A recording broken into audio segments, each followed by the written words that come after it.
Aloha guys, this is JohnRemus.com, the newrelationships.com TV. Today looking at the idea of pornography and penis or vagina size, and that it's something that should be examined to see what's actually going on there. And I'll do a top 10 breakdown here, starting with number 1. Let's say you don't like your penis or vagina.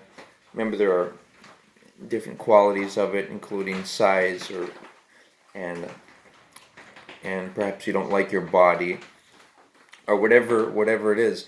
If that's actually the case, then look at yourself from the perspective of the all that is, right? The unity consciousness that we are, and realize that just make it a point to not procreate with your body in this lifetime, but rather invest in other couples such that their children and then their grandchildren that they have might actually be you. And in this way we can, in a fun way and not in a way of competition and hoping that we seduce someone, or wishing that we had a nicer body, or envying. Instead, it's all of that is washed away, and all there is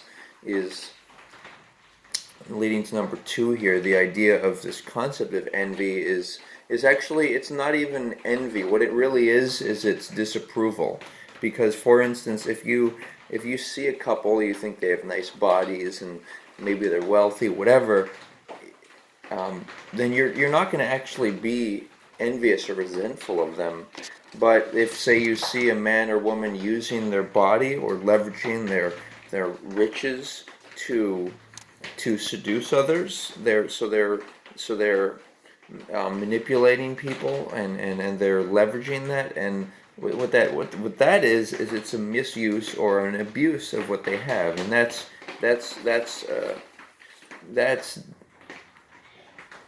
unwelcome, and that's worth classifying as that person's not trustworthy and whatnot. Um, and and so you have to be able to look around in public and look at people and say, you know what, I want good for this person. And see, what the ego might do is it might say, oh, I think this person's attractive, I want to seduce them, or I hope they like me, or I wish they like me, or the ego might say, oh, I wish I had this person's body. And the reality being that the ego is only, the ego is kind of a competitive mechanism that you should use to compete and build with yourself. You should use that egoic third chakra energy to exercise, to do creative work, to breathe and meditate, to listen to music, and just, it's energy, it's raw energy, and you don't want to use that to envy or be angry at people, because it's, of course there are cases in self-defense, but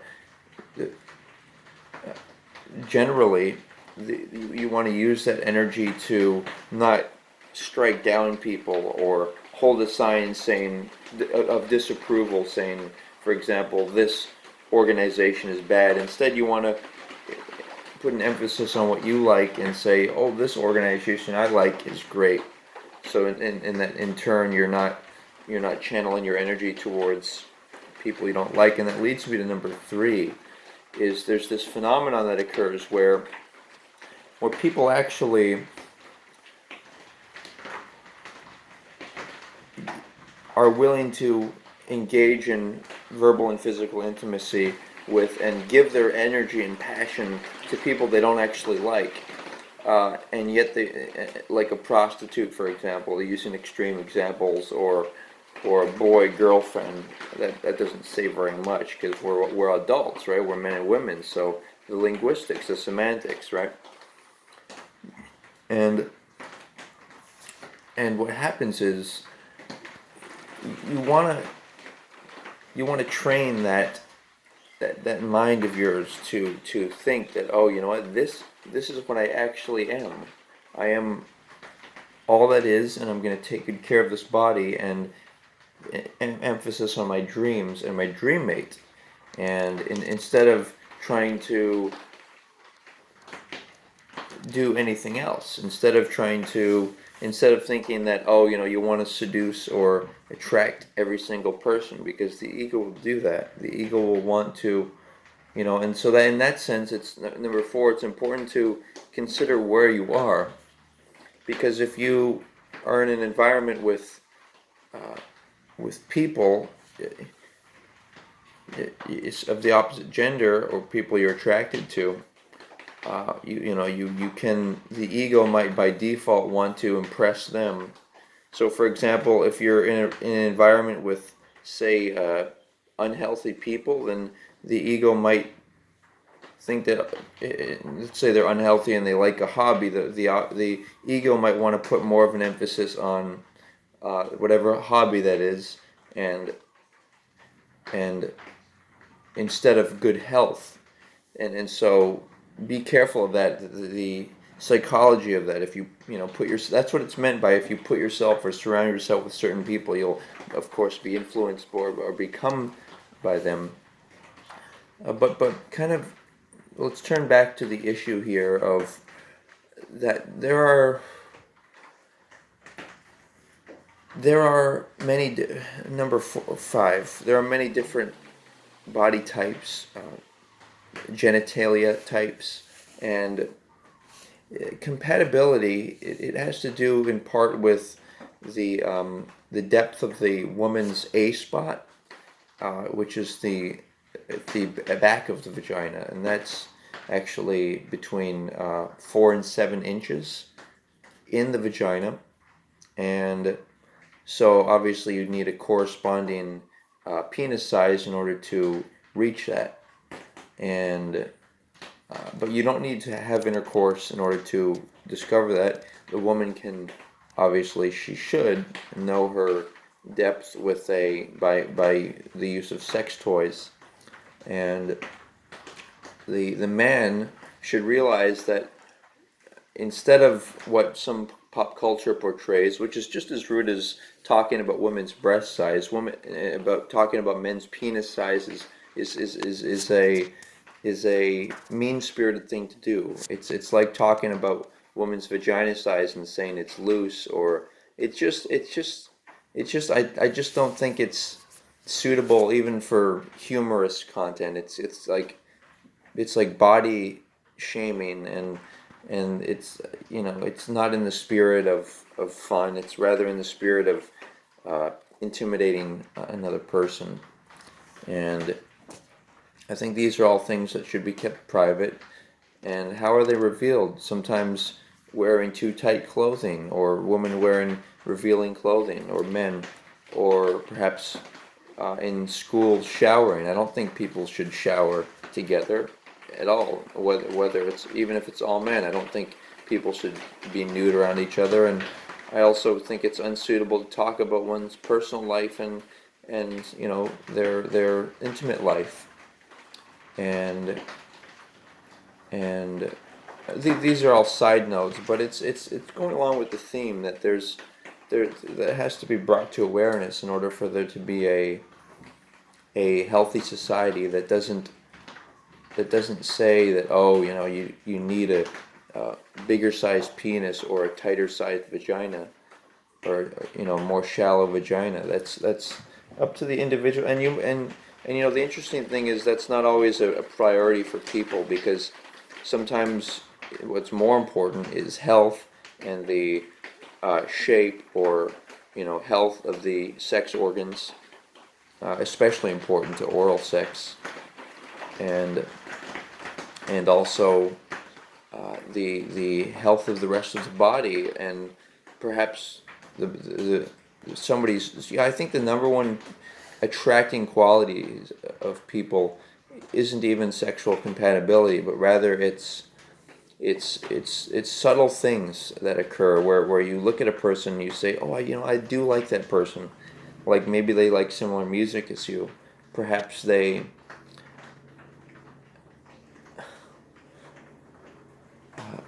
perhaps they actually feel like you get a sensation from them, like, that person seems similar to me. Like you look at them and you hear the sound of their voice and whatnot, and the way they talk, and it's those things, I think. And also proximity, just being around somebody more often.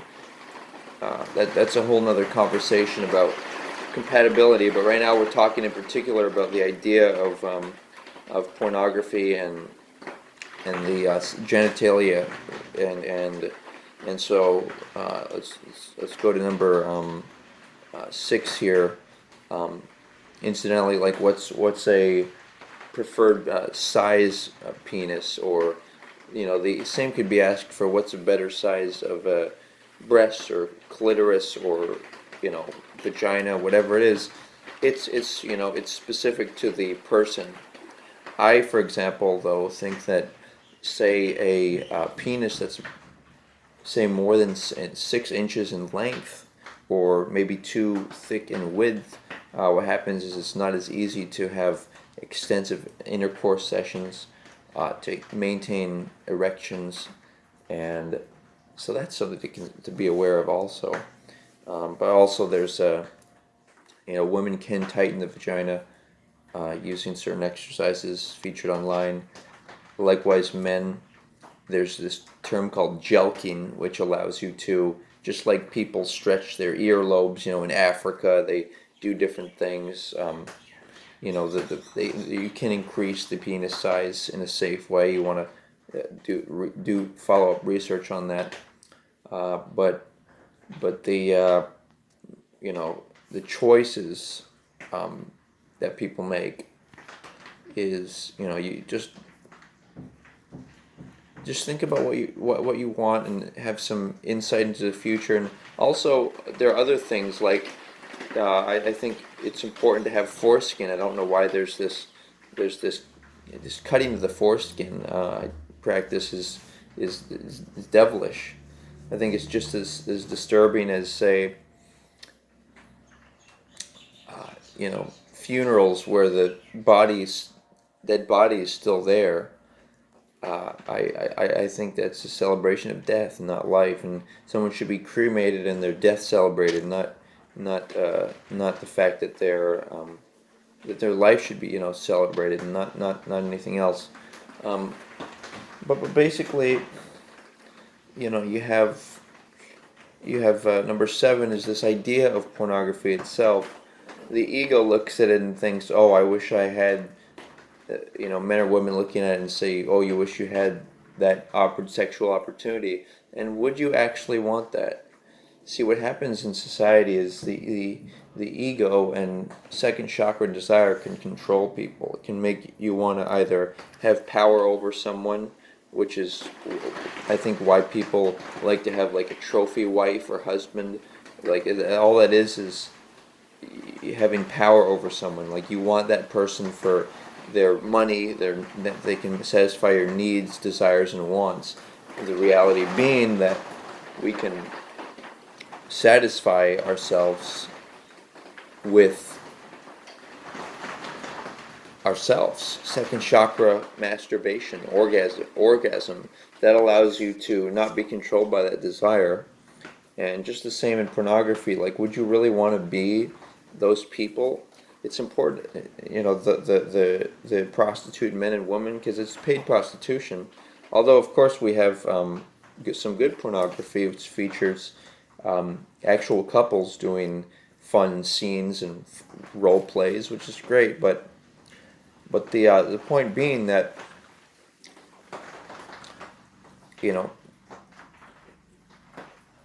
it's like, what do you actually want? Like, it's the dream mate is someone who is equal to you. It's someone who you would more so want than even somebody who you might consider more physically attractive or anything. It's somebody who you can feel equal with. You don't feel like you don't feel like you ever have to worry about their wealth or health, if they have it or not. You'll always want to be with them unequivocally, even through the ups and downs of life. And that's something worth aiming for. And instead of thinking that people are more happy doing stuff like pornography or non-committal, casual, informal, half-hearted, lukewarm relationships, boy-girl friend relationships. That's that leads to breakup. That leads to alcoholism, other forms of escapism, where you're escaping your feelings because the feelings dictate that this person's. It's not love. It's just lust. It's it's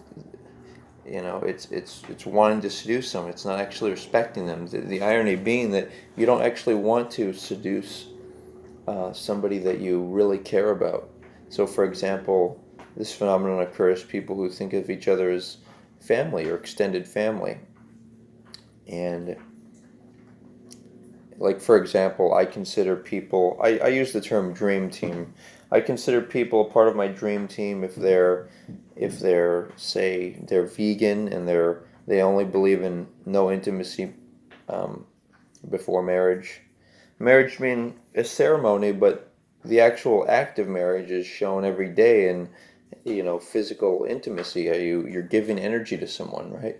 Forget about all. It's important to forget about all the idea of sex, penis and vagina, for example, and just realize that it's energy. You're giving someone your energy and your passion and your um, and you're letting them uh, have power over you by them pleasuring you. And I'll conclude by suggesting that ideally for pornography, it's good to watch couples. Um, there are so many varieties of internet porn, and I encourage people to film with their own couple and film like scenes where they, for example, the wife pretends to be a hotel maid, or make sure you set up the whole scene and not just the sex act.